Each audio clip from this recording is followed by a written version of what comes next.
Live in a suburb where there aren't many opportunities for hiking or camping. I will go camping for the first time in a remote forest. I think it will be a perfect camping trip because the land is flat. At the end of the trail, there will be a small pond. I walked for about an hour, but was a bit disappointed as it was quite small and surrounded by mud. However, it was enough for me to experience lying on a boat in the midst of nature.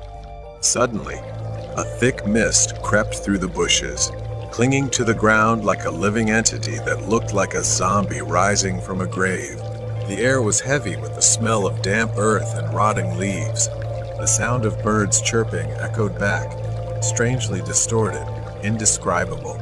After setting up the tent in a drier spot, I asked him to take a walk around the lake because I saw quite a lot of interesting things around here. I wandered over to the other side of the pond, and there wasn't really much there, so I tried to go deeper. I suddenly discovered a mound of earth that looked like something had been buried recently, and it gradually emitted a very unpleasant smell. I turned my back. The fog was thick, covering the ghostly road, cold, suffocating silence, broken only by the occasional rustling of leaves.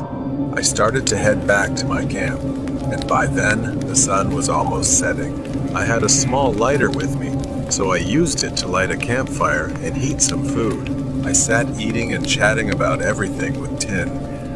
Suddenly, I heard a strange noise. I was confused, wondering if there was anyone else out here besides us. Maybe I had disturbed them? As the sun set, I noticed a light hovering across the pond. It was within the trees just outside the pond, but I had walked there an hour earlier and knew there was nothing there. Tin jokingly said it might be a will-o'-the-wisp and that I should be careful or it would take me away. We joked around and then acted like nothing happened. At night, occasionally, I glanced over at the pond a bit. I wasn't sure what to do, but an hour later into the night, I saw from the corner of my eye that the light began to fade, and suddenly, a blue light flickered in the air and then disappeared.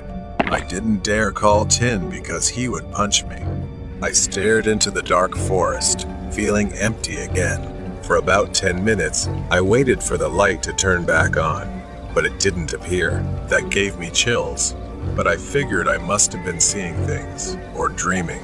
The dense forest was shrouded in darkness when my friend and I were suddenly awakened by a howling sound. Lights started flickering in front of the camp. I thought